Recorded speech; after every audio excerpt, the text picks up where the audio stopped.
Our world is huge, with the giant atmosphere surrounding it and now 8 billion people occupying the planet, but size has little importance when a small shift in our lives can make a big difference.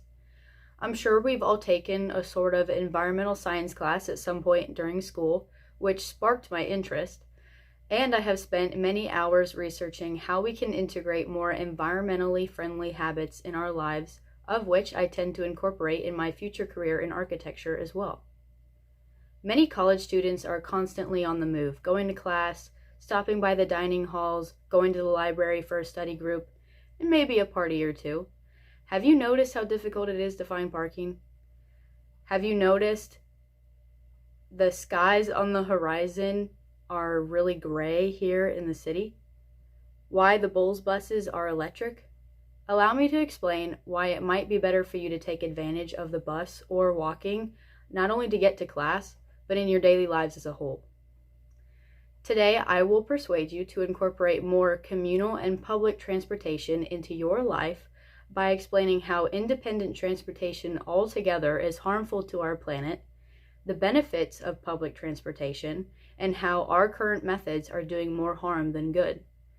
We will cover the current popular choices of transportation in our society, how they are affecting our environment, why we should change them, and how to do so.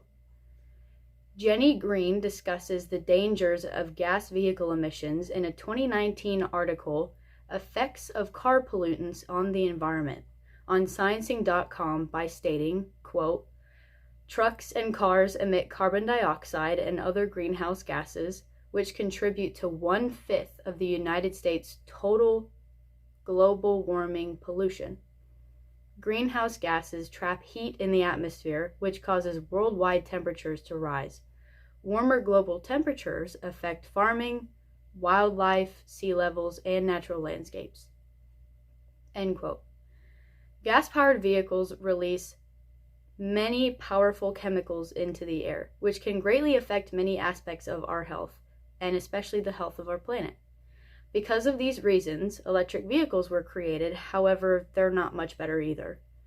In a January 2023 Make Use Of article, 5 Ways Electric Cars Are Bad for the Environment, by Katie Rees, mentions electric vehicles' contribution to fossil fuel emissions by stating, quote, "While electric cars do not require fossil fuels to operate, they do require electricity. The U.S. Energy Information Administration found that most of the electricity consumed within the U.S. in 2021 came from natural gas, petroleum, nuclear energy, and coal." End quote. Not only do electric vehicles run on fossil fuel-dependent energy, but their batteries are made with a resource called lithium.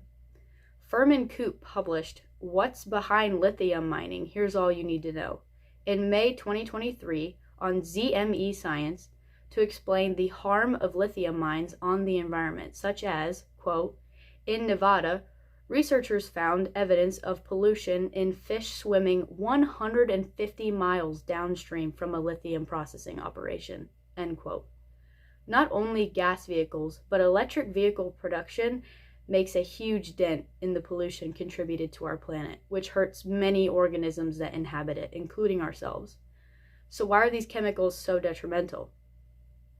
A How Stuff Works article named How Much Air Pollution Comes from Cars, published in 2021 by Linda Brinson, lists various chemicals and their harm to us, including, quote, "Particulate matter can damage your lungs and get into your bloodstream, carbon monoxide, breathing air with a high concentration of CO affects critical organs like your heart and brain, and nitrogen dioxide can affect the respiratory system," end quote. These are only a few examples of how the chemicals we release into the environment are directly harming us. But this is just the tip of the iceberg. All this information is not meant to scare you, but instead inform you on how things we use every day are harming us. So what could really cut down on this issue? Mark Miller lists multiple reasons to turn to public transportation through his June 2023 article on Eco Advice called Top Benefits of Public Transportation.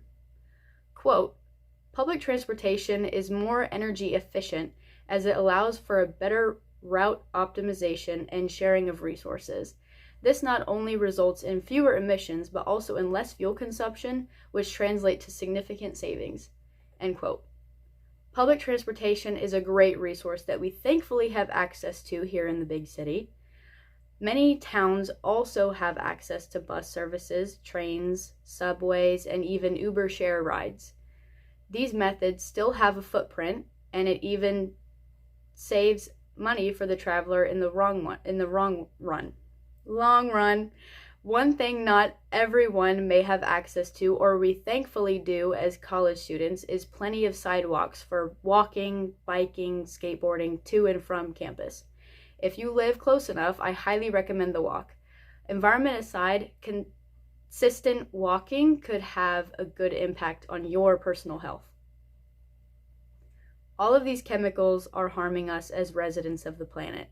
And in a big city like Tampa, the chemicals are more concentrated in the air. Overall, transportation by personal vehicles is doing a lot of harm, not just to our environment, but our neighbors and ourselves. The best options with the best footprints would be public transport and use of sidewalks. I hope I made an impact on your judgment when it comes to how you will navigate to and from class, because independent vehicles are harming our planet. I covered why they're so detrimental and what alternatives are at your disposal. Don't just think of yourself, but our neighbors and neighboring species as well. If we don't act, who knows the state our planet will be in when our grandchildren are roaming around. Thank you so much for your time.